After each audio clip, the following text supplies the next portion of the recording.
First of all, Patricia, thank you. That was really a lovely introduction. And yeah, you and I, we really meet in our adventure to really show how important bioenergetic analysis is, not only for within the community, but for the broader community of psychotherapy. That's where we really meet. Hello, everybody, and let's embark on this.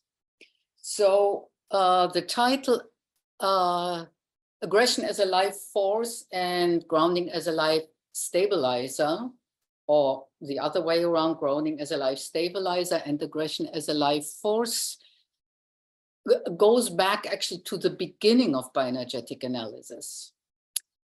But with these two concepts, bioenergetic analysis has developed basic concepts that are not, very often they're seen as very narrow concept, the concept of grounding and aggression, but they're really together. They're like a therapeutic approach that you can use in many psychotherapies. And I want to show you a little bit how to do that.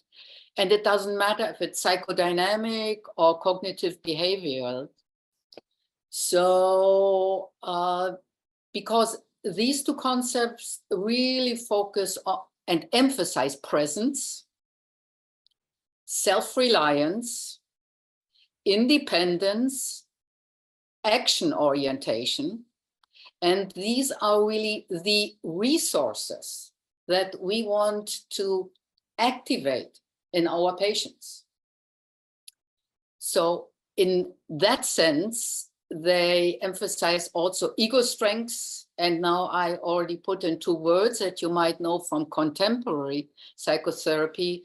They emphasize resilience, agency, grit. These are terms that have become important in psychotherapy, in the mainstream psychotherapy in the last 15 years, very much in relation to trauma theory and trauma therapies. So that's what I will span from talking about how the concept of grounding and aggression is understood in the narrower community, our community, bioenergetic analysis, and then branch into the wider community. Okay, let me for a moment screen share. Okay. Here, why these two concepts? Why did I choose these two concepts? I just said it to you in a broad context now, a little bit more specifically. Both concepts are foundational. That means they were very much at the beginning of bioenergetic analysis and actually body psychotherapy. Bioenergetic analysis was stemming from Reich, actually really the first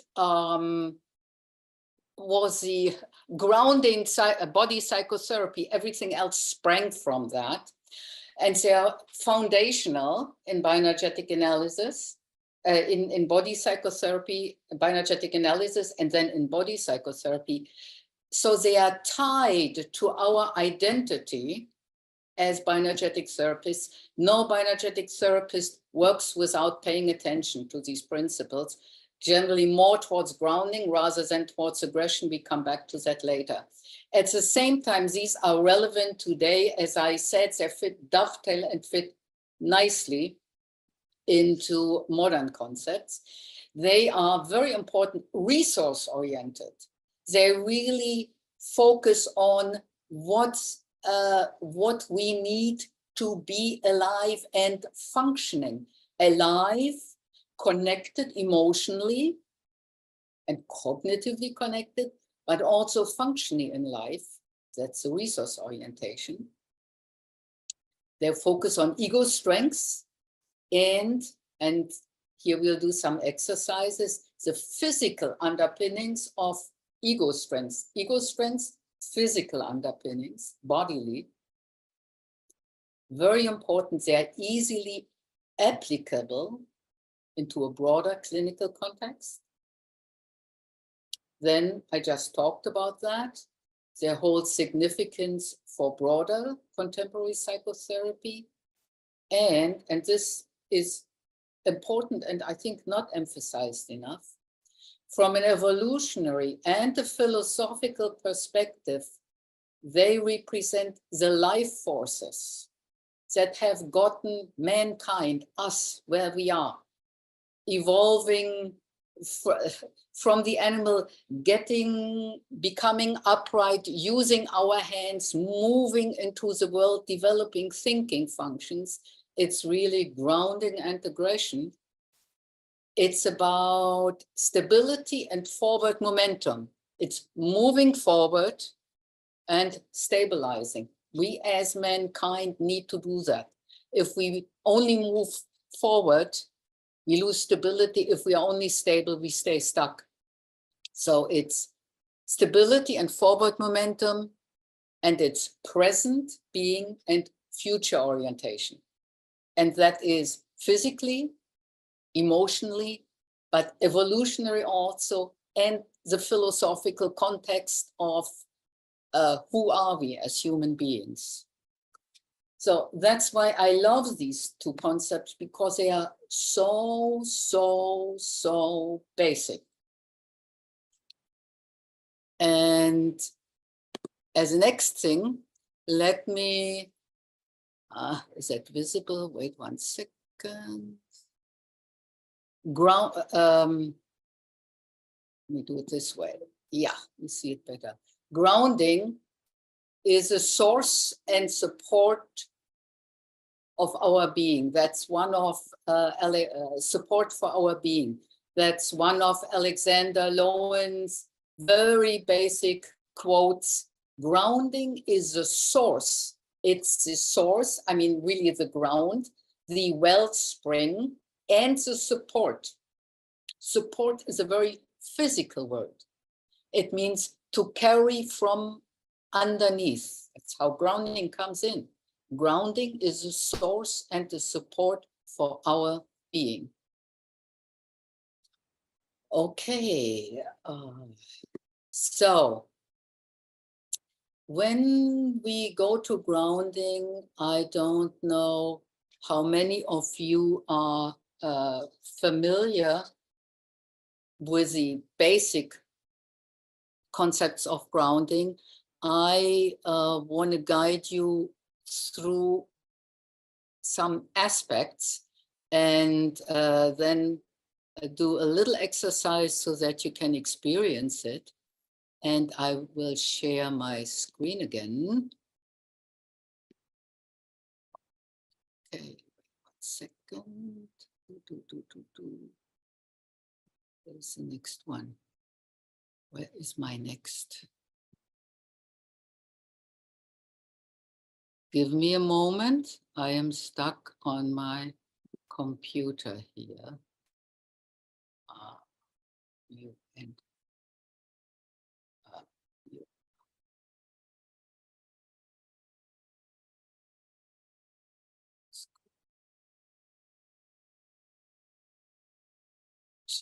you. So until I find it, I will talk about it.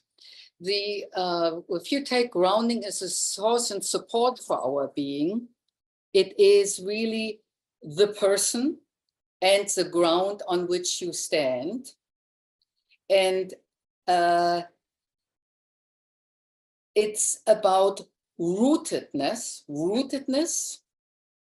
and it's about verticality.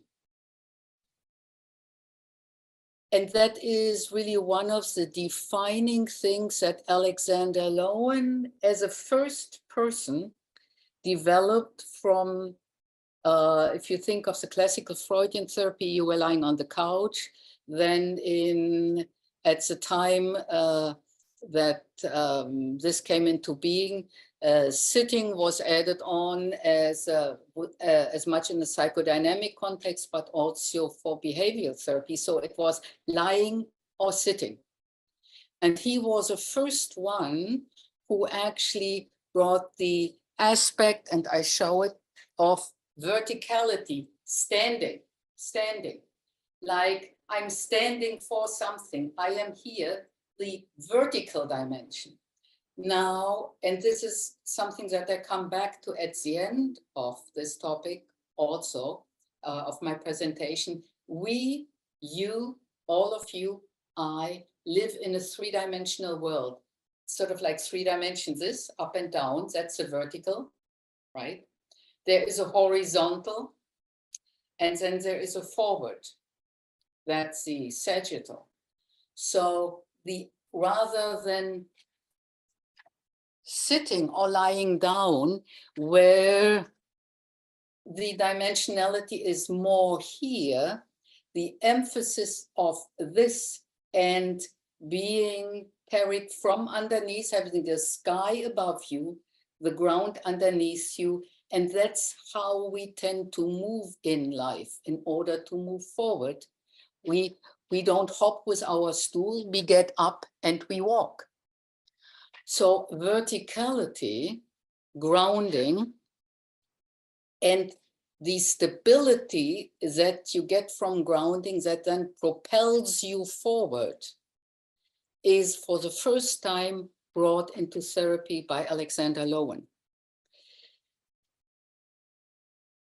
It's also about being present. Now, when you take that concept of verticality and you bring it to the more traditional way how psychotherapy is done, and I want for all of you to try that right now, you can bring back that concept of verticality into a sitting context by, and I want you to try this out with me for yourselves. Just be aware of the contact of your feet to the ground. Okay. Don't change anything, just be aware that there is something beneath you, that's the ground, that supports you. If you think of getting up, what you would do, you would emphasize the contact between the feet and the ground to get yourself up. So there is that support that from the Lowen quote for our being. Then if you're sitting on a chair, you feel you have there's a chair underneath you and you have sit bones. And these sit bones connect you to the ground that the chair gives, the same way, or similar, how the feet connect you to the ground underneath. And I just want you to close my eyes to feel it. I want you to feel that.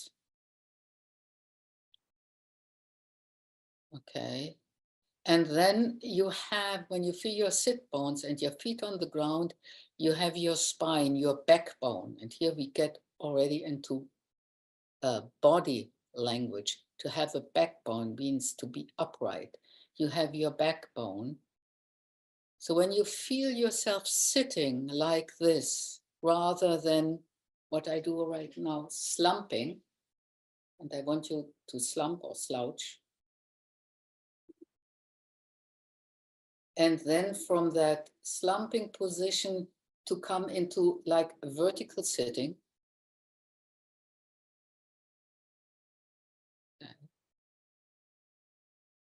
Yeah, that is how you can bring the aspect of verticality into a more traditional context if you work mainly with patients who are not so familiar with body psychotherapy, bioenergetic analysis, and you can use this as a jumping off point for saying, and now I'll ask you to do that. Let's see, when you stand,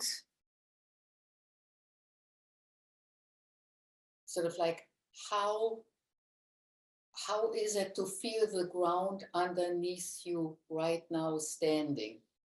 Do you feel that there is something that's underneath you?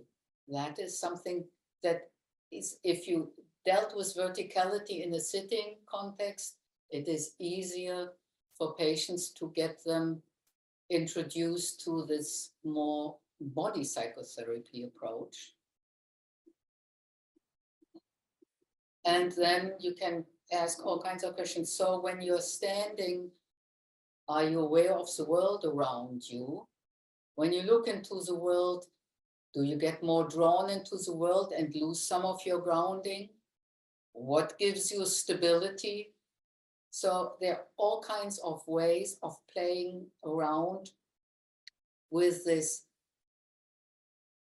defined foundational aspect of grounding as being in the world in an independent position and like feet on the ground and then eyes to the world.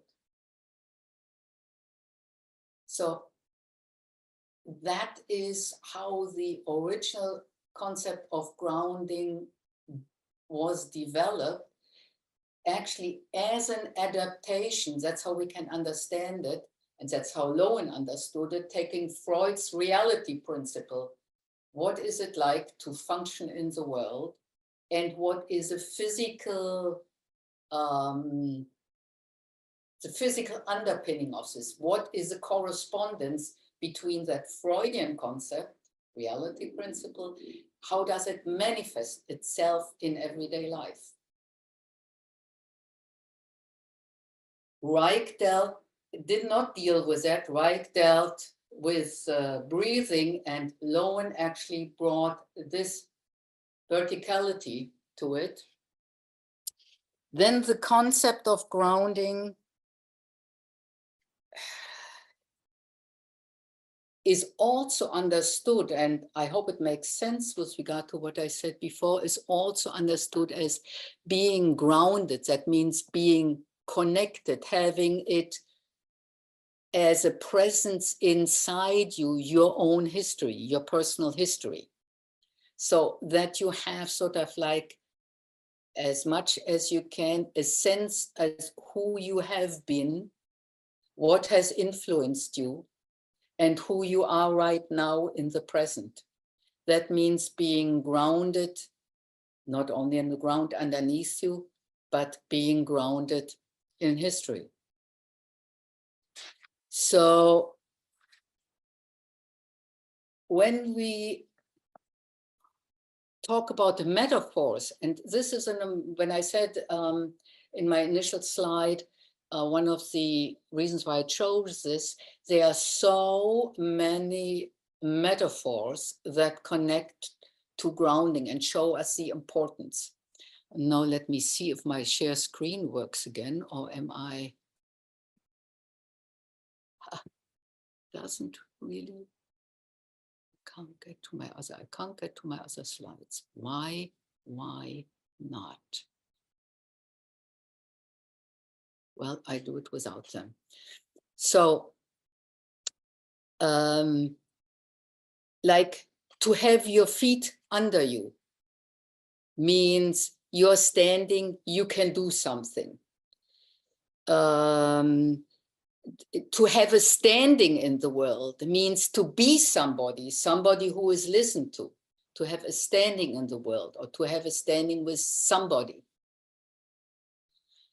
Then there is, and every language has different words that are important. It's interesting. I wrote an article about this originally in German just half a year ago, and they are slightly different words, like, and they always have something to do with what I can do, Stehvermögen, the ability to stand, like to have a standpoint. To have a standpoint means I know something, and I am here, and I may want to tell you my standpoint. It is all a connection to stability. Then something has legs. That's a very nice English saying. A project has legs means It's a well thought out project, but it's also something that once it's initiated will move along. So there is this richness of how body has anchored itself, of grounding has anchored itself in our language and is basically available when you listen to patients. I mean, a patient comes into my office and says, I'm really having a trouble with my boss, but I can never stand up to him. I want a raise, I can't stand up to him. If you hear that, you can work with standing. How do I stand up to somebody like this? Think of the slouching and the backbone, or like this. This is my opinion. This is what I have to say, which this is my opinion. This is what I have to say, rather than this is my opinion. This is what I have to say. My voice becomes much less, has much less strength. I lose strength. My gestures don't have strength. Here, strength comes about. So these are perfect aspects to work with if you perk your ears to listening to body language. Then, and this is another important aspect when I'm now going to the clinical applications. As I mentioned before, and I want to stress it again, the clinical applications are the big change in the therapeutic setting. It's not only sitting and talking, and lying down, it's all of a sudden the possibility to stand, to move around. And whenever we widen our therapeutic frame, we have more possibilities. You can check out much better what is it, do I, to use the example from before, taking a stand, do I lose my stand if somebody comes too close into my space? We have many more possibilities, but possibly more chaos. So it's always this win-lose situation. How do I use, when I introduce a new variable like standing, grounding, feeling my ground, how do I introduce it into a context that it's really worthwhile without going all over the place? Then, and here comes in the life stabilizers that I talked before. I talked about the being supported by the ground. Now, let's see, and I want you to try this out.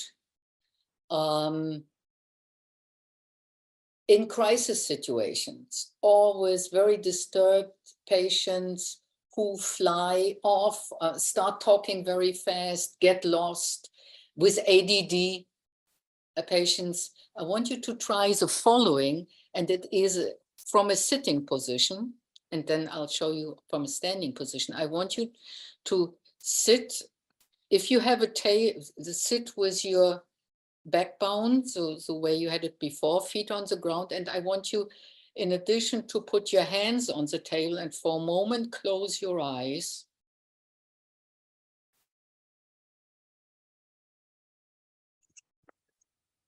And feel the feet on the ground, your hands on the table, and feel the amount of stability and support that you get from the non-peopled world, the unanimated world, like the table and the chair and the ground under your feet. And then I want you to lift your toes and very slowly really let them down again and spread on the ground.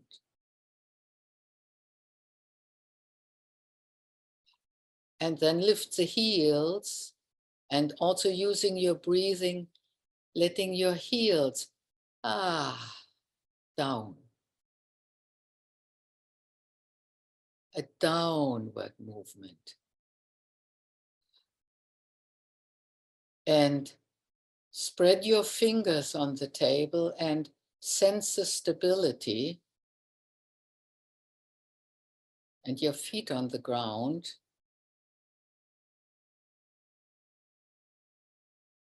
And then you take one hand or both hands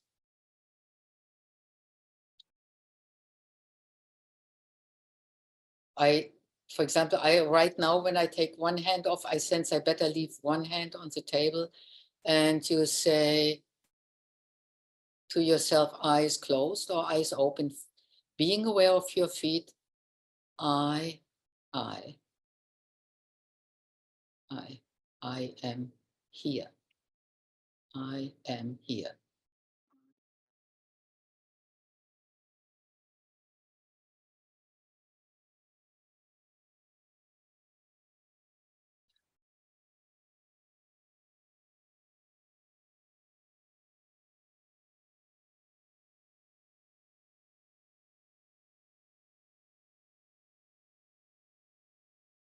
And just take your hand away, and now just with your hands on the table, your feet on the ground, I am here. I am here.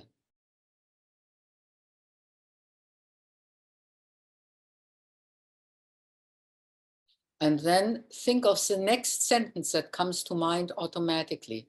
Might be, I'm here and that feels good, or I am here and who are the others? I have no idea what it is for you, but just go with that sense of when you feel the stability of being supported from underneath, when you acknowledge your presence by connecting it to the word I, what is the next thing that comes up for you?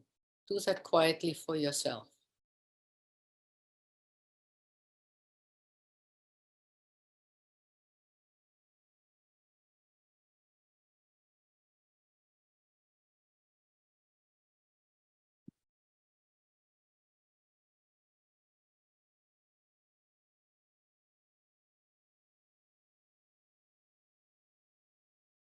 Yeah. Okay. So that is how you can use it really as a stabilizer.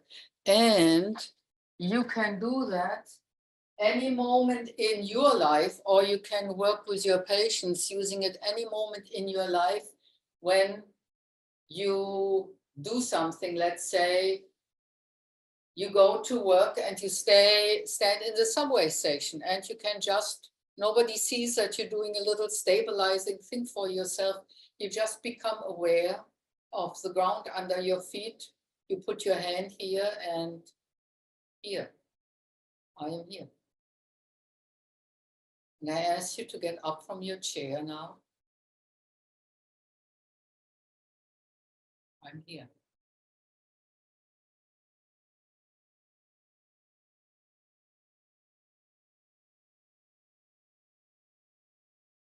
And then compare that to not becoming aware of your feet, just say I am here, without first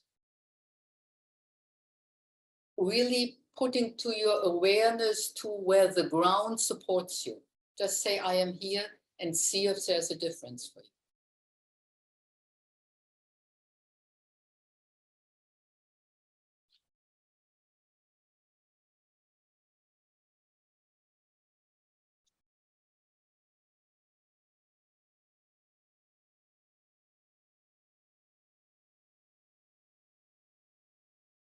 Okay. I hope that makes sense. On the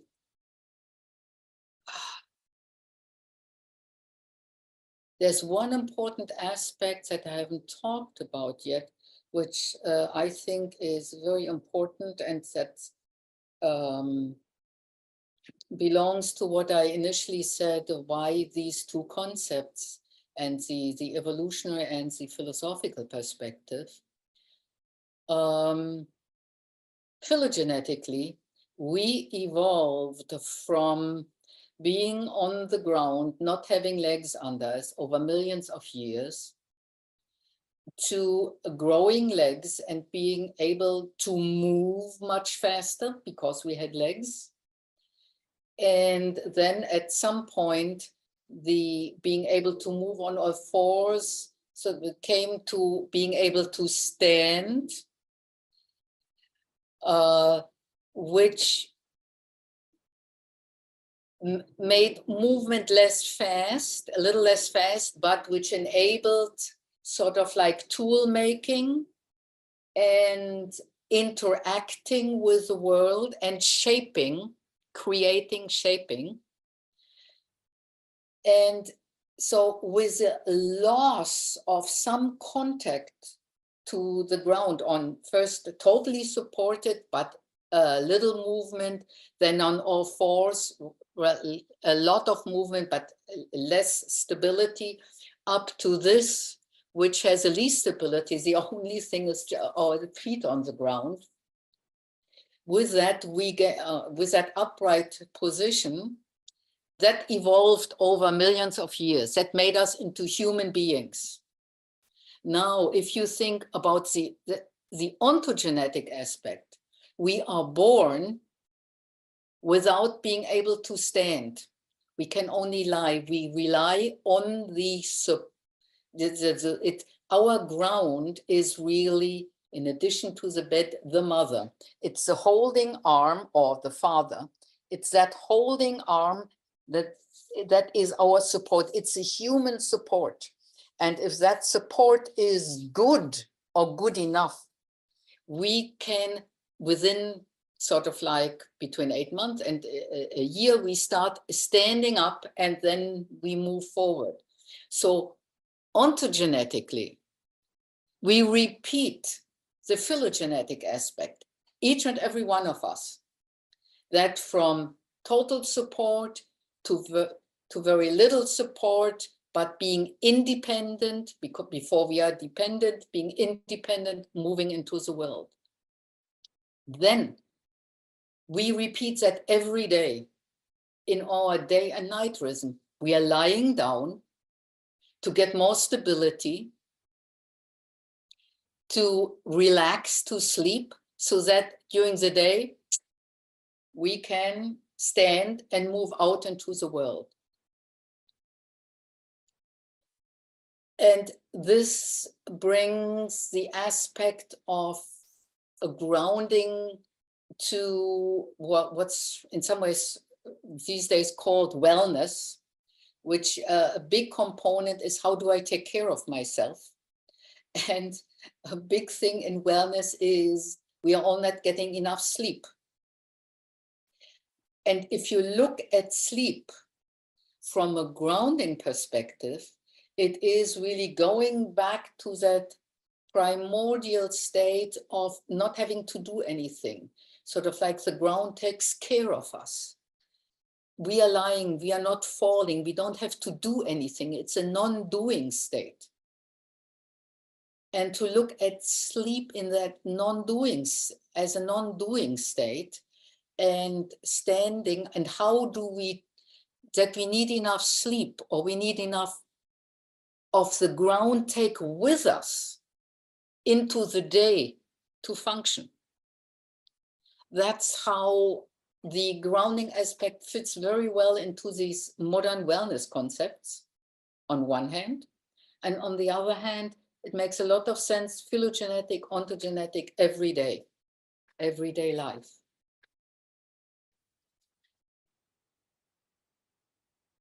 And as an aside, important to work with is how good that holding contact, that ground, that human ground, our first human ground was, and how much it allowed us to stand up when we needed to, didn't hold us back, but also didn't let us go too early.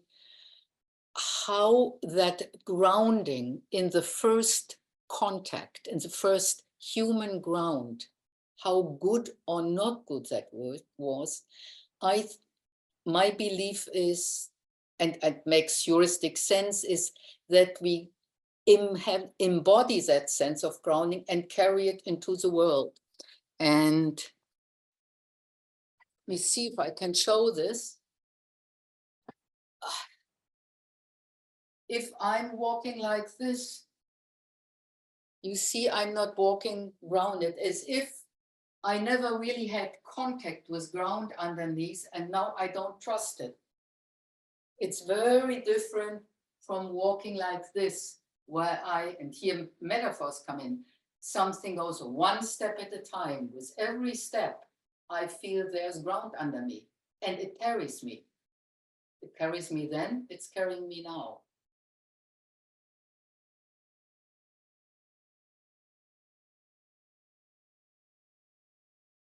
This is a very good slowing down, also crisis intervention in a standing position exercise when somebody is very confused, somebody is very fast, with that emphasis, with every step you come away from the ground and you let that down again, and you come away and you let down again.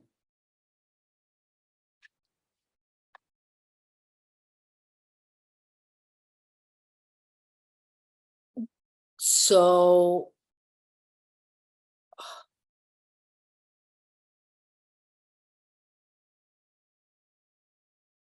that every day, day, night, sleep, day thing, for me ranges under the headline of wellness, but also rhythm. That we again and again need stability to move forward. And that gets me, and here let me see again, to the next aspects. So we talked a lot about stability. Now it will be about aggression, which is this forward moving force. And my not well behaved. I can't get out of this slide. Why not?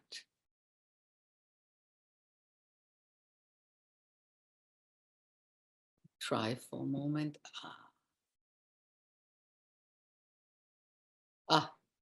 Here. Let me see, finally. Okay. We talked with grounding to the relationship between a person and the ground, rootedness and verticality, support from within, connection to our own history, connection to reality. Here you have the metaphors again.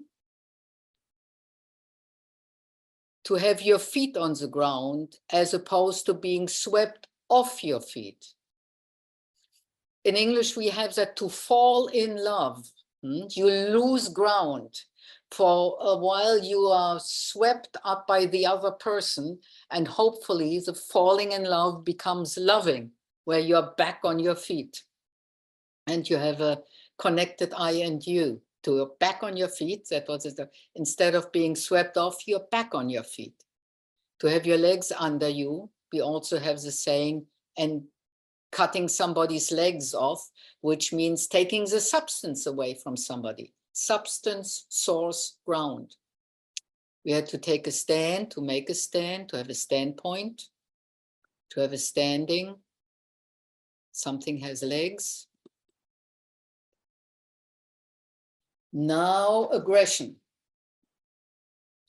Aggression, if and is normally, and that's for me a fascinating phenomenon.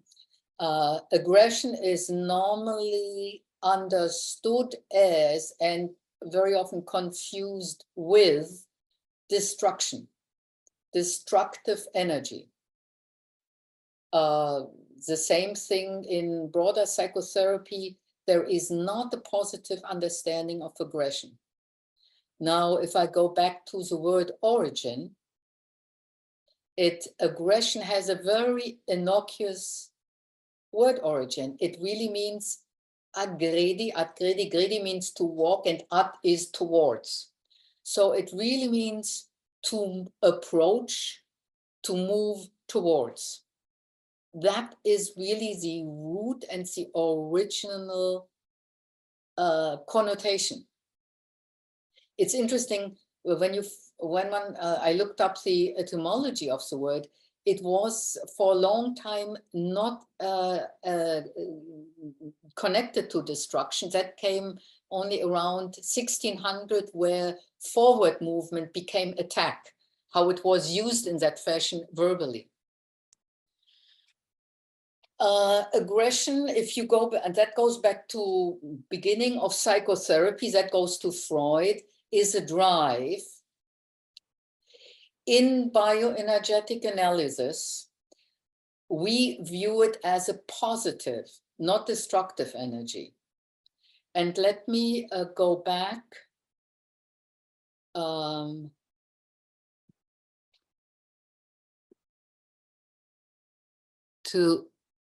the origin.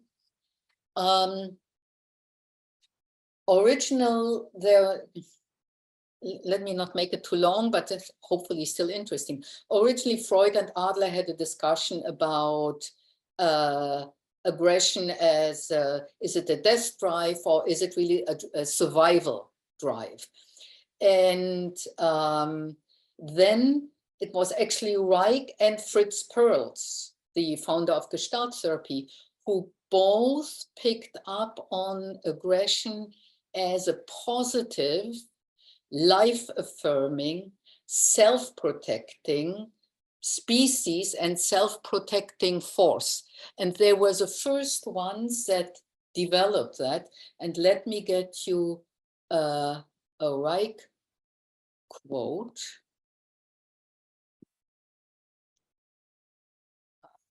Let me see, where is it? Here.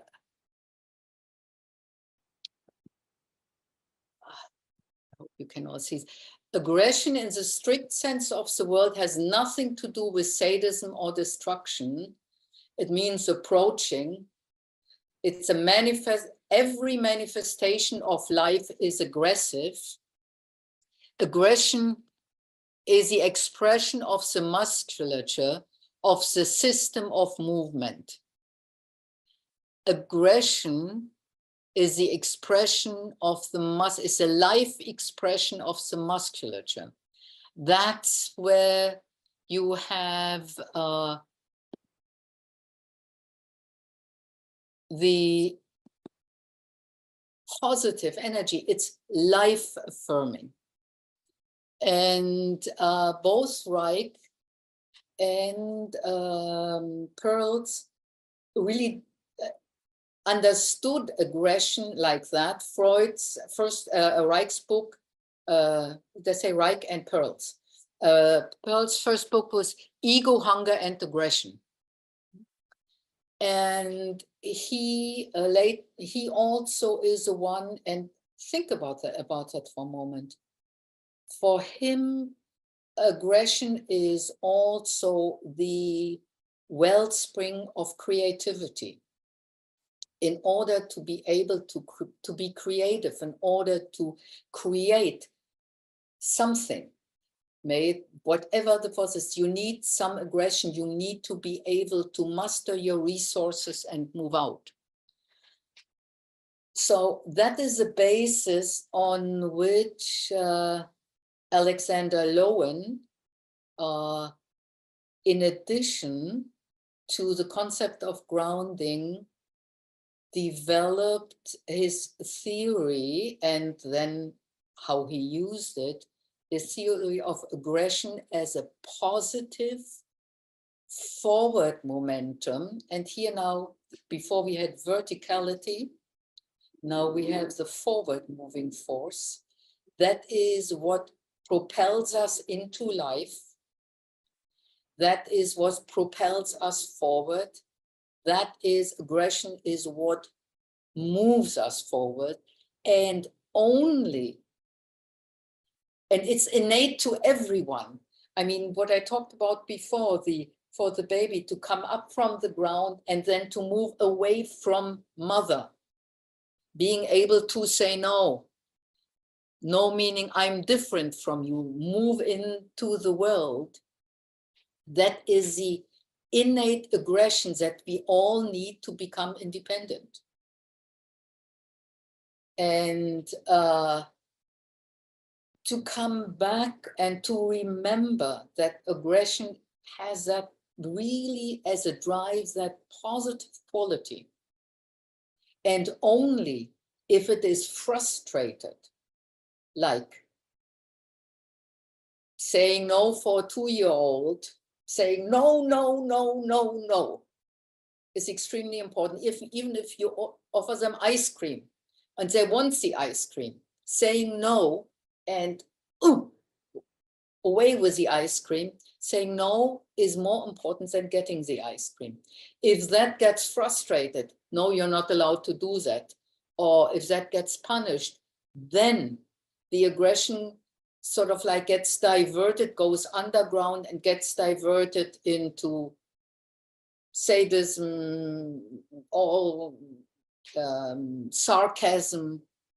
These are all diverted forms of aggression where the natural expression has been frustrated.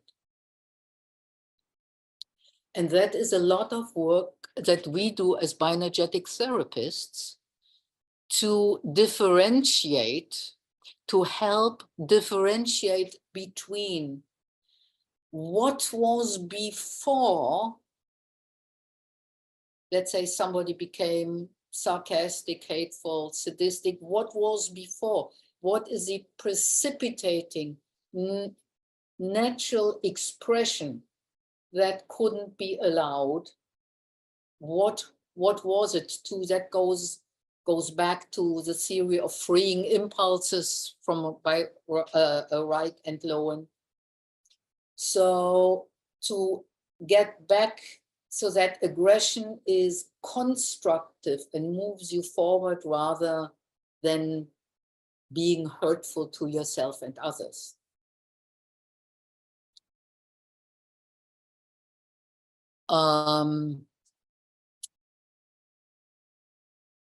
Also, and let me see if I find my Lowen quote here. I should, on aggression. No.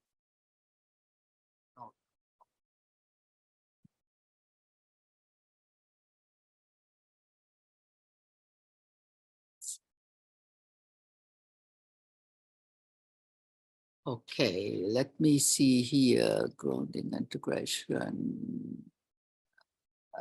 Okay, here's Lowen.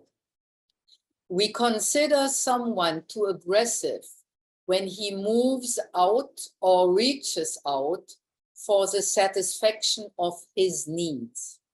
So aggression is the movement from the inside to the world, to the satisfaction of needs. These needs, and we tend to think of it's against, but it is, no, I don't want what you want, but I also want with you. This is what's important. It's that movement, both this way as much as this way, that is very important in aggression. And that is why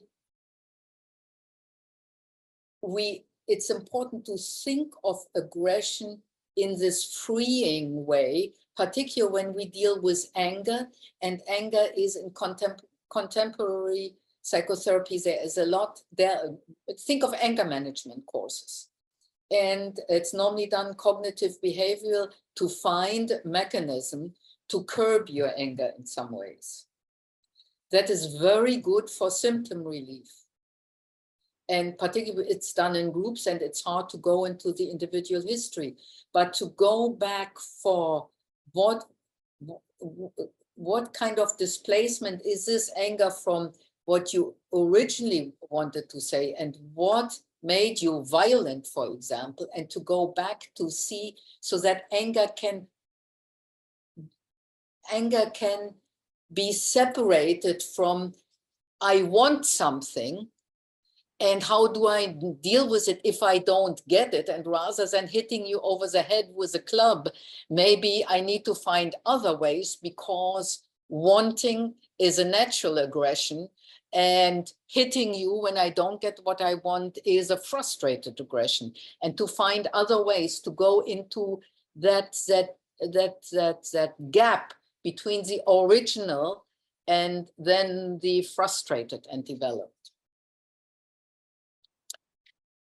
Let's look at some metaphors for aggression, as we did with grounding. To move in life, to move into life, one step at a time. That's a standard. To move in life, one step at a time. We fall on our noses if we don't do things one step at a time. I can't get, literally, physically, I can't get from here to my bookcase. If I try to do that and jumping, I fall. So it's a forward movement, but it's one step, which means stabilizing.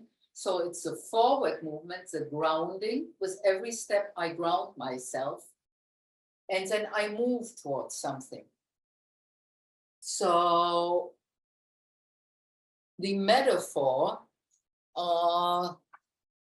again, patient comes in and says, my movement in life, nothing amounts to anything. I never get anywhere. That's a very typical sentence. Whatever I try, I never get anywhere. Then you can really work simply with, in my office, choose a goal, choose an object, and see what does it feel like to get to that goal one step at a time. And very often you will find that their eyes go away from where they want to go. They focus on all kinds of other things. So then you move with grounding, going back to eyes on the prize, eyes on the goal, feet on the ground, moving. That would be a way of working with this body metaphor. We're talking about people having forward momentum, which means they really have a drive. They move things forwards. To be a mover and shaker. Life moves on. We had before to have a backbone. The backbone and feet under you.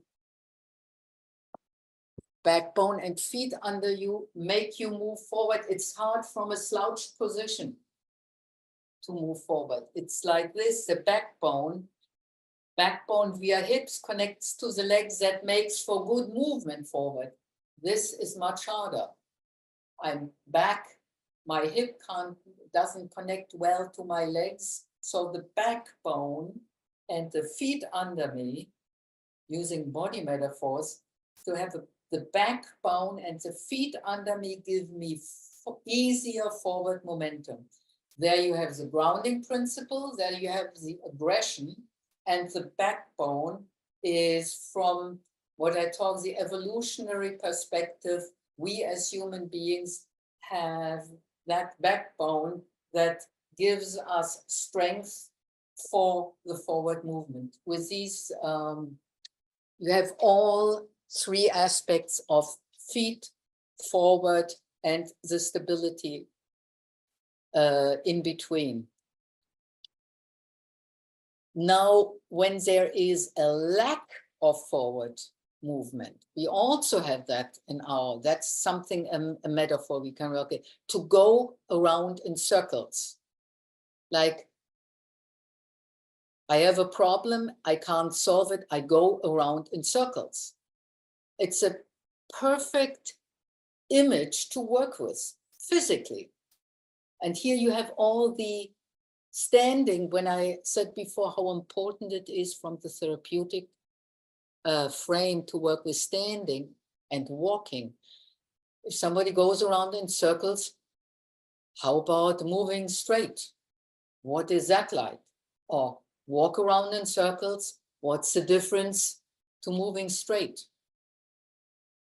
And last but not least, We have in our language the word curriculum vitae, in German for the German speakers, Werdegang, which means how our life moved along so far. So there is a timeline. I want all of us now, and I guide you through it, to, in addition to the stabilizing aspect, to work with the life force, the forward moving aspect, the aggression aspect. And I ask you to get up.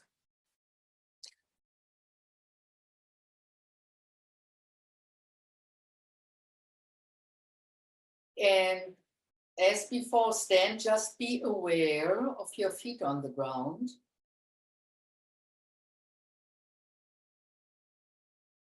And then with your feet on the ground, put your eyes somewhere on in your room, wherever you are, on the horizon, a little bit away from you.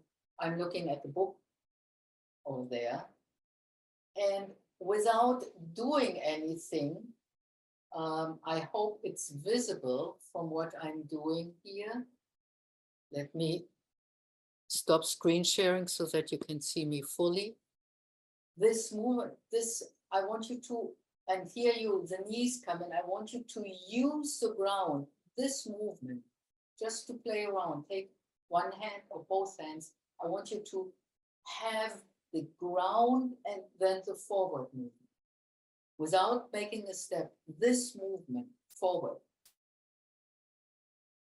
This leaning into where you are going, the possibility to lean. And here you see again, when you are back here, it's much harder to lean this. And see if you can enjoy this movement. If there is enjoyment, where you feel the ground is there and you can move forward. And then you make a step. And another step.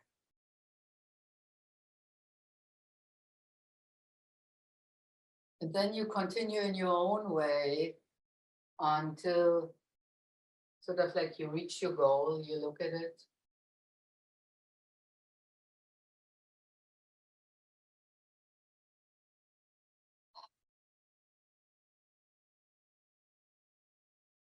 Maybe even touch whatever object that is. That's also an outward movement. And then you look back where you came from, the past. You came from here, you got here, your feet carried you, you could move forward. What a bliss in life.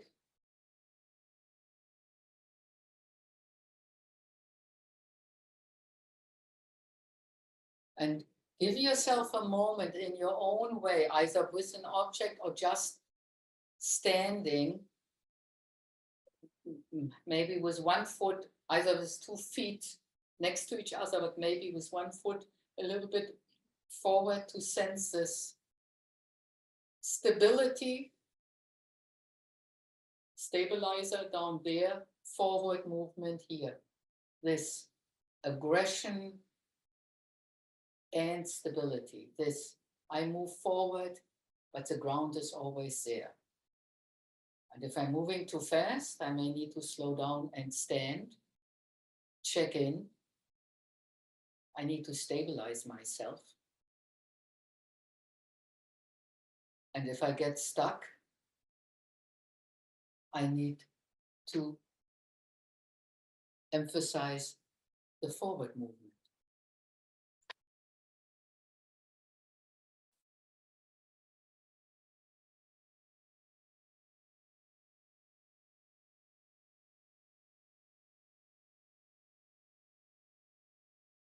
And when you sit down, close your eyes and just let yourself sense on the emotional component. Was this pleasurable? Or was this more anxiety producing? Did I want to move forward more, or did I want to go for more stability?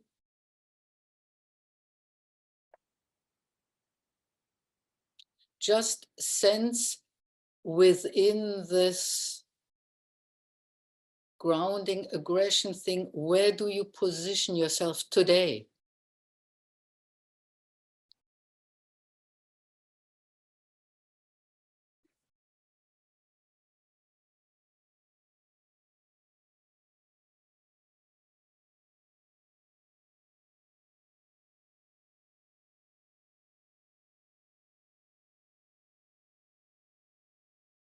Now, I ask you to open your eyes again, and we will be moving to,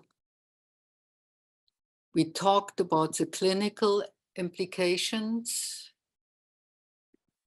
We will be moving, if we take both concepts together, and I subtitled this, the interplay and the dialectics of grounding and aggression.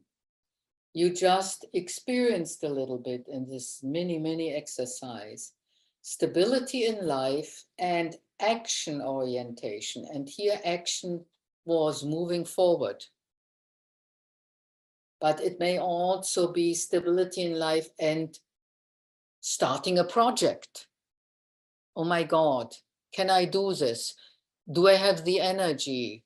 Will I be thwarted by somebody? Action orientation, I did it very physical here with a step forward, but it can also be really metaphorically physical, taking something and moving it. So the stability in life and action orientation are dialectically connected. Only if I have enough stability can I move forward, right? And only when I move forward do I realize how much stability I need. And here is a quote by Lowen. That's a quote that's from a personal conversation we had in the early 90s where we were talking about this. He said, grounding is at the root of everything. You can only be as aggressive as you are grounded. Otherwise, you are a fool. And some of you might remind that of the tarot cards, the fool, who doesn't, in his forward movement, doesn't realize that he doesn't have ground under his feet anymore and is about to go off the cliff.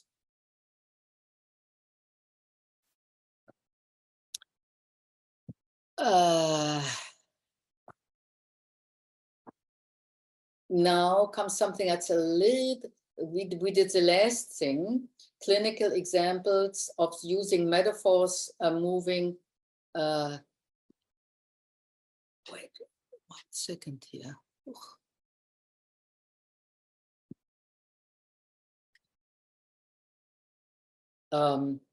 We had this use of metaphor involving grounding and aggression, like feet on the ground, eyes on the prize. Very often you find metaphors in fairy tales.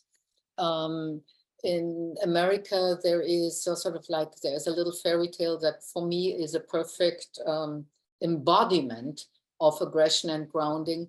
The Little Engines That Could is a story.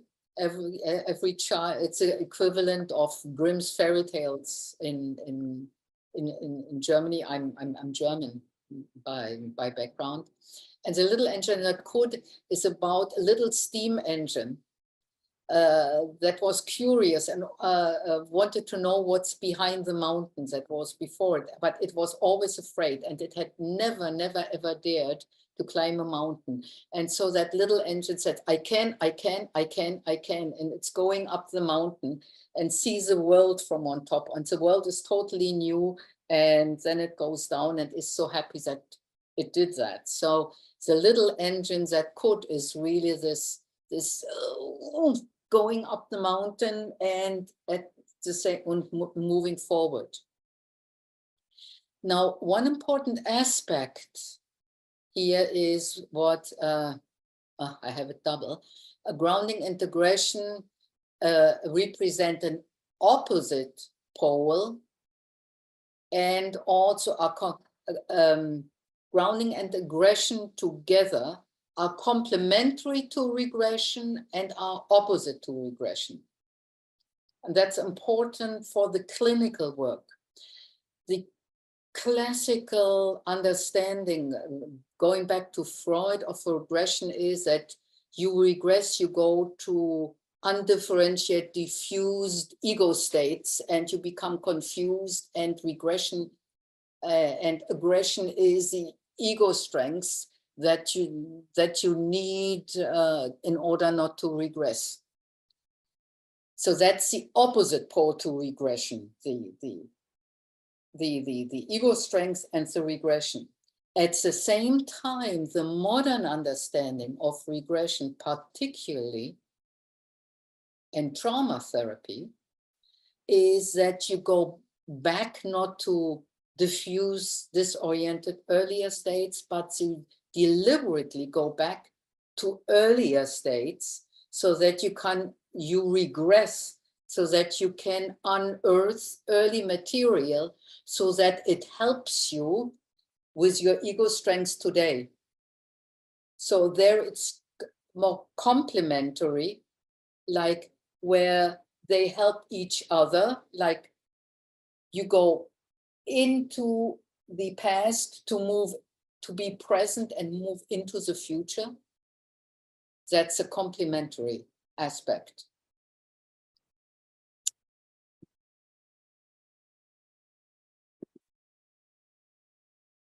This brings us to how do grounding and aggression fit into modern psychotherapy.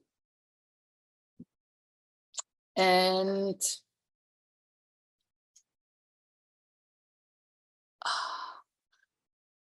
let me do this with later slide. These are keywords: agent, presence, agency, resilience, and grit. These are all words that have emerged in psychotherapy, well, except for presence, which is a more global word, have emerged in psychotherapy, I would say, in the last 30 years. Agency is a state of being active, usually in the service of a goal, of having the will, power, and capacity to produce an effect or exert influence. Here we have the forward momentum, the action orientation of aggression. Having the will, power, and capacity, for that you need the grounding. To produce an effect or exert influence, that's the creativity that I talked before about, what Pearls emphasized so much, that I can create something. So you have the grounding, you have the forward momentum, and you have the creative aspect. That's agency. You hear that word a lot in trauma therapy, in positive psychology. It's where you focus on people's strengths, what's right with them, and how you can use that in your life. It's a cognitive behavioral approach rather than looking what's wrong with me and what I can better. Presence is a sense of being in a particular place or time period and the awareness of one's existence. We did that a little bit with the initially I am here. The grounding exercise is also a presence exercise. Then resilience, also in context with trauma therapy, is a process and outcome of successfully adapting to difficult and challenging life circumstances and experiences through flexibility and look at the flexibility,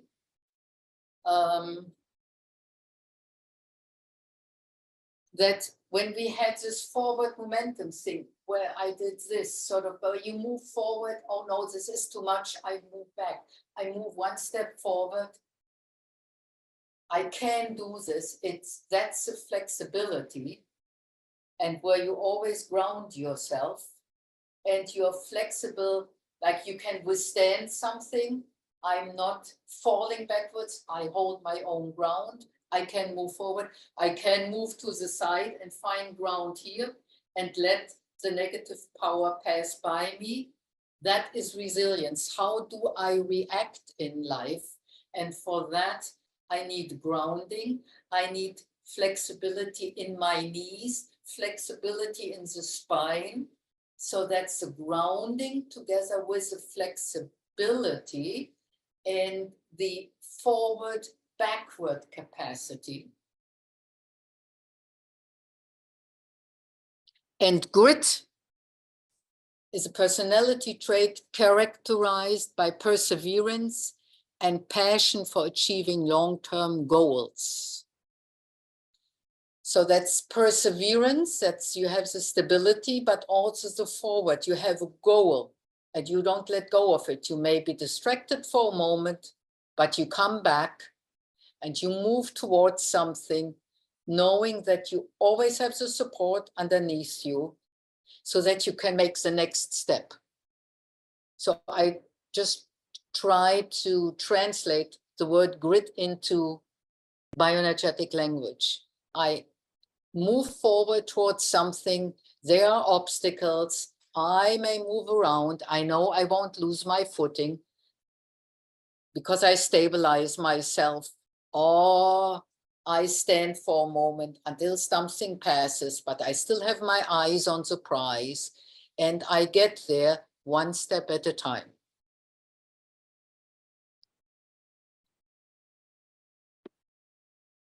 So our connection to contemporary psychotherapy is in using our well-known concepts of grounding and aggression. And when we talk to colleagues who are not of our persuasion, say to them, look, you have this trauma patient, see if you can work with stabilizing by using the senses grounding techniques, because that creates resilience, lets them experience resilience. From there, gives them agency. So you can find the similarities in the language and the concepts if you know how grounding and aggression, what the real meaning is. It's the embodiment of the concepts that cognitive behavior loses with cognition, some feeling.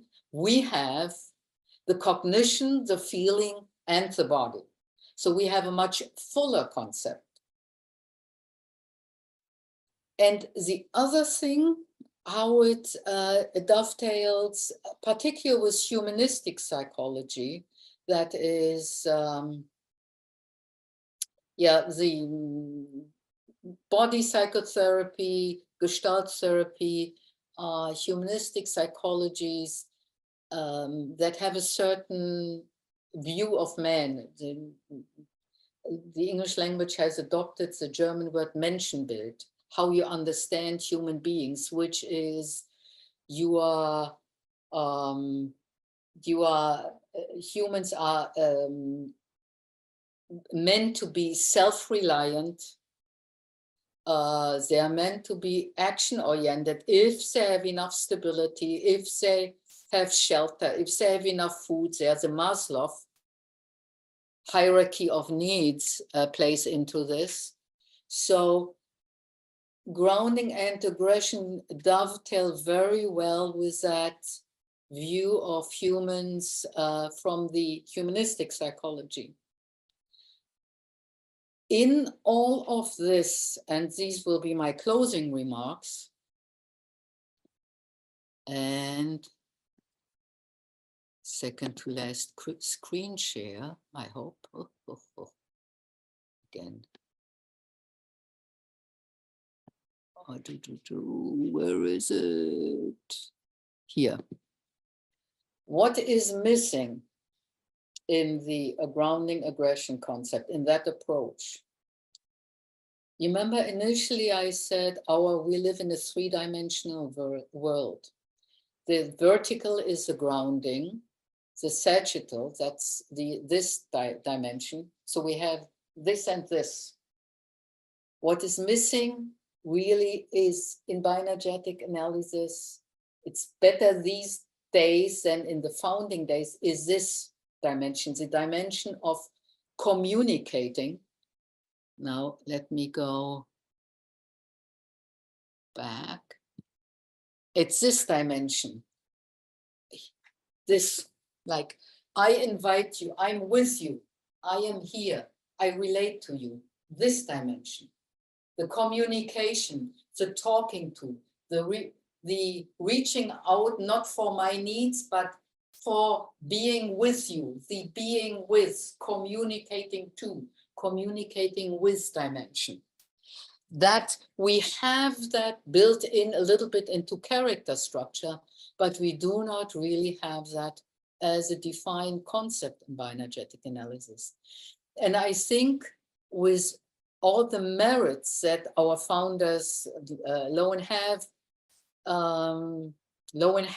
and our founders have, that is a dimension that's a little bit in the dark, underdeveloped, underlit. The spotlight not put on that. And I think it is like Lowen developed his theory in the sort of years of Great Depression and later after World War II. And he was a Jew of the second generation for whom it was living in New York City, where it was very important to be independent, to not belong to anybody, to make your own way. That has evolved, and now bioenergetic analysis has many more components of how important it is to relate. We use attachment theory, but we borrow really from other psychotherapies. And we borrow well, I think. We really borrow well. But it is not emphasized enough that this as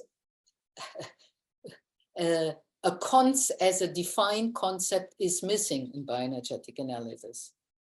Now, every socio-cultural milieu, I think, creates its own therapy founders and therapists. It was Freud in the emancipated Vienna of the turn of the century. Then it was Reich who developed his theory coming from the Weimar Republic in Berlin and all the chaos, and where there was a lot of new impulses. Then Lowen came with his independent stance in New York City. Then with the more of the feminization of psychotherapy, communication and attachment became more important. And I think in bioenergetic analysis, for us focusing on that dimension, in addition to the grounding, the I and you, this connection to the peopled world is something that needs some more thinking through and adding on to the original concepts. Okay, where am I with time? I'm good with time. I leave it all to you and your questions. Oh. Can't hear you. Do you need to unmute yourself? Yes. Yeah. Okay. Yeah. Thank you, Angela. It was very interesting. And a beautiful perspective, in my opinion, and also this historical perspective. See what you said now about Lowen, his way of thinking, putting in his history. And I think it's important how he also emphasized how we were able to integrate other concepts. That was not just bioenergetics. And I think also many other psychotherapy, modern psychotherapy, are integrating our concepts sometimes without telling really the connection. But I think it is very important to do this cross-cultural communication about different concepts and to make even stronger all the concepts. There are many thanks and also many questions. I would start with the one question that is, in a sense, linked to what we are talking about, you were talking about.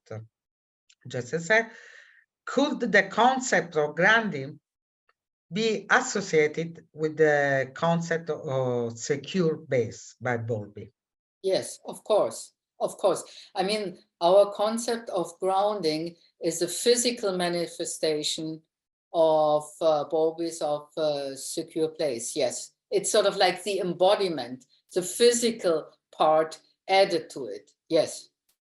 Absolutely. And another question, the second, is not so much linked to, it's not really a question, I don't know if you know about, we know about, is the when you were talking about conscious walking, this person reminded that there was a book in Italian by Luisa Parmigiani, a SIAB members, a founder of SIAB, a very important therapist for us, that was making the comparison with the Gradiva. You know, Gradiva, is a book, Walking with the Gradiva. Gradiva is a bassorilievo from ancient Roman, where there is this woman that with grace walking on the ground. So it's more a comment that, but I think she is appreciating the conscious walking. The third question is, aggression is an energy that allows us to be visible in the world. Definitely. I'm there. But this I'm here or I'm there is a declaration of existence, but is also a cry of pain. Sometimes is a cry of pain for the painful relationship with others. Do you agree on that? Yeah. Yeah, I mean, as long as the cry of pain comes out and is not suppressed, yes, I agree with that. That's a good point. The third question that I think is very important also is, can bioenergetic approach be understood as a declination of ego psychology, but centered in the body? Yes. I have to say something. Read me exactly the question again. I want to see from which angle I take it. Can bioenergetic approach be understood as a declination of ego psychology, but centered on the body? No, yes and no. And I start with a no. It's very interesting.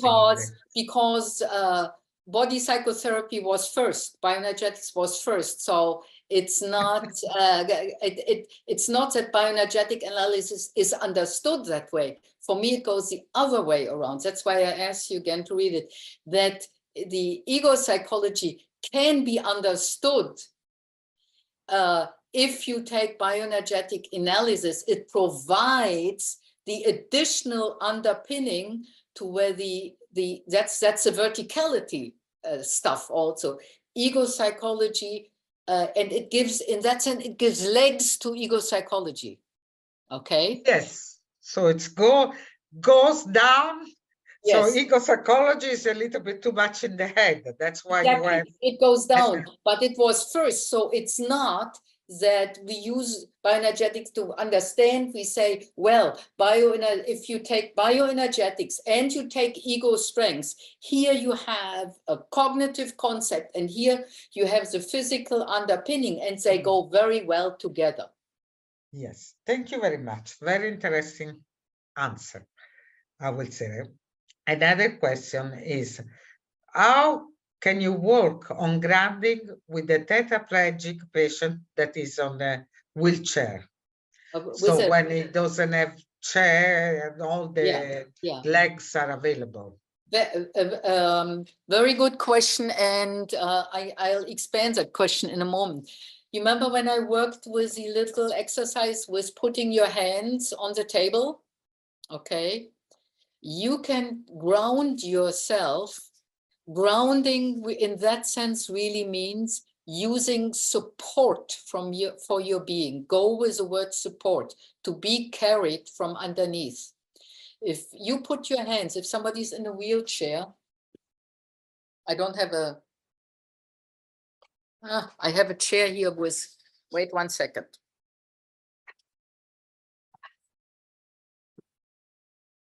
Okay, let's take this chair. Okay, you can deal there with really having, and that's you can use the same technique for crisis intervention. You can deal with the support. My arms here are supported, right? This is holding my arm up. You can deal with this support. I don't have to hold my arms up in the air. I have my arms supported. I can touch and take sort of like this direct, strong contact that gives me stability. And then that depends on how disabled your patient is, if there's any feeling in the legs, if they can feel something from underneath, but also then to feel the backbone aspect here.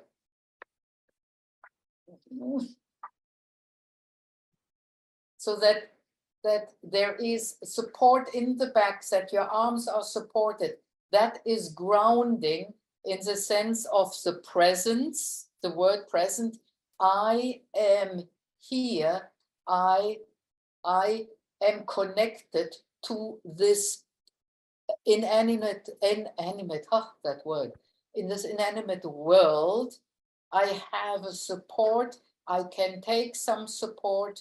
I am not somehow floating in the air. That is grounding. It doesn't have to be the literal ground. It has to be support. It needs to take the concept of ground, of stability, physical stability through another, either Mother Earth, and the wheelchair is on Mother Earth, so there is a ground there. And then how your body is supported otherwise. That's the concept of grounding. Yes, very important. With old people, it's the same when you work with old people. You can only work so much with standing. I mean, it's important to use the chair, the sit bones, whatever you can. It's taking the concept of support physically by something that is now not the human world, but where you can feel stability within yourself that comes from seeking stability in the outside world. That is the concept of grounding. So it's very important. So you work what is possible, what is possible. What is that there. Is grounding too. Because you have to accept your position, and you have to make more comfortable, to embody the position and to be stable in a sense. Exactly, but and that's not to be just in the end. Yeah, that's the reality principle. This is my reality. How do I make that work for myself? That is being grounded in your reality. And you make very clear that is something that you have to feel. Is a sensation in the body. It's not just a concept in the mind. Exactly. So I think that is very important. And many other questions are coming. But I go with the sixth question. How would you work with the concept of grounding with the client that doesn't feel secure by standing? Let's say comes in the therapy rooms and you say stand up, I feel a little bit insecure. There is a little bit of analysis, but you prefer to sit in or maybe to be lay on the couch. Apart from feeling their body, are you supported this movement? This is the question. Is the question is, how do you work with resistance against standing? Was that the question? I think more or less, yes, because it doesn't feel secure. If it doesn't feel secure, so it's the resistance or mother, and you will work on that. So if the person you said stand, then the person is not uncomfortable, is a little bit uncomfortable of standing. Okay, I give several ways of working with it, right? One way is to pick up directly on the discomfort. Say, I hear that you're feeling uncomfortable. Now, I know standing is familiar to you because you do that, let's say, 2 hours a day. So it is a common known movement to you, but you feel uncomfortable. So is it that it is in the context of therapy that it is uncomfortable, or do you feel exposed? Or that's one way of finding out more what's the discomfort, right? That's one way. The other way is, and that's like extension of the first way, to say, are you willing to consciously go with the discomfort and stand up and tell me what you feel when you do that? What is going on? Can you express your discomfort so that we can explore it further? And then who knows what the person says. So that is a good example to work grounded with resistance in a sense. Yes. You work with a resistance in a sneaky way, right? A little bit in a sneaky way. I mean, that's one way. And you can give them, are you afraid you are falling? Do you feel exposed? You can give them options if they are sort of like not very aware of their inner process. You can give them options of what it might be. So then you already have a lot going on in the therapy. If you don't want to work that way, you can do what I had before. You can work with sitting and verticality and have them experience the verticality sitting, like sit bones, and sensing like, what's the difference between this and standing, for example? This is sort of like, I would say, you are standing while sitting, you just don't have your ass up. What is it? I mean, I would just explore the whole area further. So I want also to share with you that beside the question, there are a lot of compliments that you receive it, because then you can see your chart, but now you have to focus on answer. But they are, and mostly are in Italian.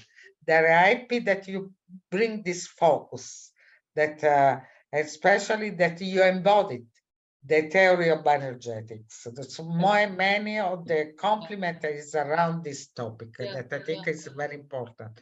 Yes, really, thank you to all the people who said that. I feel very passionate about this. Yes, I really feel passionate. And we can feel it. Yeah. Anyway, I'll go with the other question. How to encourage the work on the legs, standing up position, for someone is always tired, not energy. Okay. She or he prefer to lay on the matrix.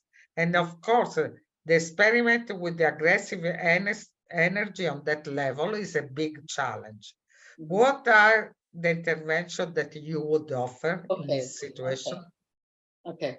Now, let me say there are different ways of understanding this. I mean, on one hand, if you, the person who asked this, is a bioenergetic therapist, I would say, see what the character structure is. It sounds like there is a lot of orality in this, right? That's one possibility. Yes, orality, of course. That is orality, and the classical Lowen intervention. Lowen would say, go on the bed and kick so that your legs get stronger, right? That would be a classical bioenergetic intervention. I still think it would work, but so that's one way of working with it. The other way of working with it is when I talked about grounding and wellness and rhythm. You can really explore, is your tiredness, is it characterological like oral, or is it situational like, what is your life situation? Do you sleep enough? And when I might explore, lie down on the couch and really let go of your head. I might hold the head to see, because many people lie down in bed, but you lie down, but you still hold your head like, can you see it like this, rather than letting go? So I might do some body reading in that sense and say, so when you're lying down, does it feel supportive? Yes, this is very important. So I would check out character versus situation, because if a person is sleeping 5 hours a day, that's the reason to be tired. So, but it sounds more like a character like a character. Characterological resistance. Then you can work with maybe agency thing. Yeah, like you want also to make the therapy started with this. Yes, also. You can also ask them to say, okay, when they say, I feel tired, to deal with, I cannot stand versus I actually can stand. How do I do that I can versus I cannot stand? I mean, it's, there is an I can't, I cannot thing in there also. Also, I want to read the comment now. There is Simona that she writes, I cry when I did exercise with you, with the hand on the table and the hand on the chest. Yes. And so I can imagine how much can be strong this experience. Yes. And this is very important because it's a good example to see how that dimension can be powerful for patient. And so now I go to the other. Wait 1 second. I want to say one more thing about that. That is very, very important. This became so powerful also for you, very likely because I use the word I am here. This is, it was my sneaky way of personalizing grounding, making it about your felt presence. And if you feel either overlooked in life, or if you tend to feel not so important, or if you don't take yourself important, then just the pure connection of the word I to a grounding exercise is extremely powerful. So they asked many clinical examples, which means that you are stimulating a lot of clinical thinking, and I think it's very important. And another question is this differentiation between a really original aggression and frustration. Aggression is important, and because it's allowed us to work with preciously with the patient anger without denied or to make also liquidating with the sense of his aggression or something. Can you give some more specific example of that, how you can make this differentiation between original aggression and a frustrated aggression? Because I think he thinks it's very important. Yeah, yeah. Let me choose something that, let me choose for a moment sarcasm, right? When somebody is always making sarcastic remarks, it hurting other people, needling. That is one way. One thing that you as a therapist can do, you can lean forward and say, tell me very directly, what is it that you want to tell me? Tell me very directly. Okay. And use your body, come forward, make the direct, and because sort of sarcasm, it falls out here. So that, use yourself and then tell me very directly. That is one way.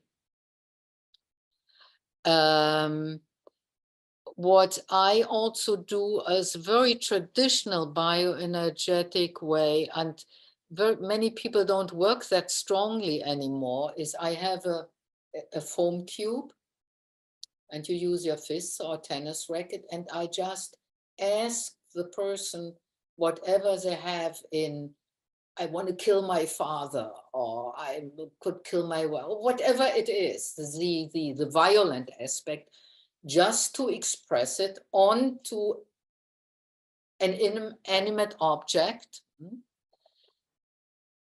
And generally what happens if you do that a couple of, several things can happen. You express it, but you you hit and you pull it back, so that you really sort of don't really to stay with it and say, I really, you don't stay with the aggression, the negative aggression, in that sense, you pull it back to yourself, right? That's one possibility. But very often what also happens, if you have said it many times, people very often break down crying, and they might say, I could never say this. I'm really so angry at my father. I wish he was a better father, but he wasn't there. Very often the expression with more energy of violence in a safe context, like on a foam cube where you don't hit anybody, breaks down into what the underlying wish is. That's the classical way of working with it. Yeah, but classical, I think, is important if you do with a good relationship with the client. Yes, that's why. So it's also grounding for the therapist to be in a good alliance with the patient. I think that is very important. Maybe the underlying thing is from both technique is to really help bring out the underneath things. That's why, I mean, if I'm in the face and say, tell me directly, I really want to hear what it is. Then the person that, oh, somebody wants to hear me, maybe I can say it directly. So, but you need a good relationship. I absolutely agree. Another question is, if the following, by following exercise, the clients report that he barely feels the floor, so he's not able to feel the floor, and he has the sensation of lightness. What? Let's say that again. He can't feel the floor or the floor. Yes, but he also has the sensation of lightness. What could this mean? Well, somebody is who's with a head in the clouds and not a feet on the ground. Yes. So, yeah, so the easiest way is a slow walk. The easiest way is a slow walk, rolling from the feet down onto the foot, putting weight there. You have weight as a person. There you are, like this. Then keeping your weight on one foot and in little bit in your knees. Next step, and really feeling weight, putting weight down. That's one simple but not simplistic way of dealing with it. Yes. Another question was how you can deal with aggression with the severe depressed people. If you can get them to be aggressive, you're lucky. Yes, you should. Yeah. Yes. But in order to do that, if you have somebody who is very depressed, to get them going, you need to work either with voice. I don't know, is Vita still here? Vita works a lot with voice. You need to work with breathing, with voice, with movement. You may have to have them run in place so that they get a little bit out of breath. You may have to ask them to really shout. You have to somehow stimulate breathing and movement. Yes, so it's important because there's also physical consequence. I think that is very important. And also another question is how you can give all those information to people that are blind, they cannot see. I don't, okay. They can hear you. You make descriptions like, I showed you things you can say, like when you have a grounding forward momentum, you can say, see what it feels like if you sink into your knees and you lean a little bit forward, and then with your upper body and you come back and you do it again. You need to give really descriptions. Very slow movement. Very, very good descriptions. You might use your hands to help them if you work with physical touch. Good descriptions. The most important thing, don't make them feel disabled because they are blind, they can't do it. That's the most important thing, but find a way of that it works. And for me, it would be very good descriptions. And you have, again, many thanks also from people of other approach, because they said that you are very clear. And so I really was able to make bridge with the other approach. And also that is very important as a Gestalt person, said that there was a lot of connection with the Gestalt. Yes. And you said on the beginning from Fritz Perls. And also another question within Mother Earth and mindfulness. Yes. That I think mindfulness came after. That's the difference. Yeah. But you know, it's interesting. I'm an on-off meditator myself, and my mindfulness, presence is the connection here. Presence is the connection. Mindfulness cultivates presence through breathing and stillness. Yes. Bioenergetics and body psychotherapy creates, cultivates, is better here, cultivates mindfulness through breathing and movement. Like slow walk is a very mindful thing. If I say, I'm very mindful of my movement, it's slow. So you can cultivate mindfulness in movement if you connect it. You connect it with breathing. So that's how we do it. So it's very connected in a sense. Also, there is another question that is very interesting, but maybe there is not so much time. How much the capacity of the patient to understand metaphor can improve their therapeutic relationship. I summarize a little bit. Yeah. No, that's very good.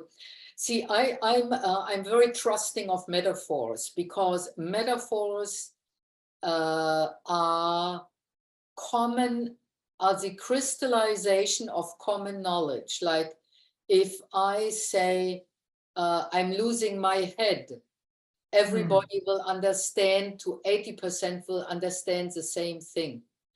So body metaphors in general, the word metaphor means to carry across actually. Metaphors are common knowledge that we all have crystallized in one sentence. Now, so that makes them so useful, because your patient says it and you immediately know, you don't need an explanation, you understand between 70 and 90% of what the person is talking to. And so then the question is, how do you pick up the metaphors? Like, I'm losing my head. You can, one thing is like saying, okay, let's emphasize the other end of the body, the feet, so that we can bind the head to the body, right? That's one way. Or you can say, so you're losing your head. What is happening to the rest of your body if your head flies off? Do you need to, you can, how you work with it, I would say anything will work, because it is such a powerful thing. It is a message from the patient, a metaphor is a message from the patient. Please listen, this is important. And whichever way you pick it up is not as important as the fact that you pick it up. I think that is very important. And really, we have many other, maybe 10 questions that we cannot, it's 9 o'clock. Yeah, it's still like, let me say one more sentence to the metaphor, and this binds to Daniel Stern's thing, yes. The now moment. It's a now moment in therapy. When somebody brings in a body metaphor, there is weight, and you need to pick it up. Yes, I think that is very important. And I think is the way that I see the question, I see also how many thanks you have for the clarity. I think also for the patient, the passion that you made in this webinar. I think it's very important because and so I would like to end with something that Gert wrote, that is, grazie di cuore, thanks with my heart. That is a metaphor. That is, I think, how many people really were stimulating by your webinar. And I also see something very interesting. On the beginning, I just said one question. I said, my God. Then I realized that everybody, and now we have 22 questions. So I think everybody were very into listen to you, experience, and so when they were not ready to write. And then there were, when we open a question, many questions were many thanks, and really also from my heart, thanks to you, Angela. I really enjoy to share this time with you, and I think was very important, very useful for all Bioenergetic community, but also for all the community of psychology that you share, and lots of wisdom. Thank you. I mean, it's not a one-way street. It's knowing that other people like what I have to say makes me better in saying it. And Patricia, I thank you so much. I mean, we always had this strong connection and this good contact. And I thank everybody, and I thank you. Thank you to you, and we stay in contact for sure. And you can stay in contact with those many people. Okay. Ciao. Ciao. Ciao. Ciao. Ciao. Ciao.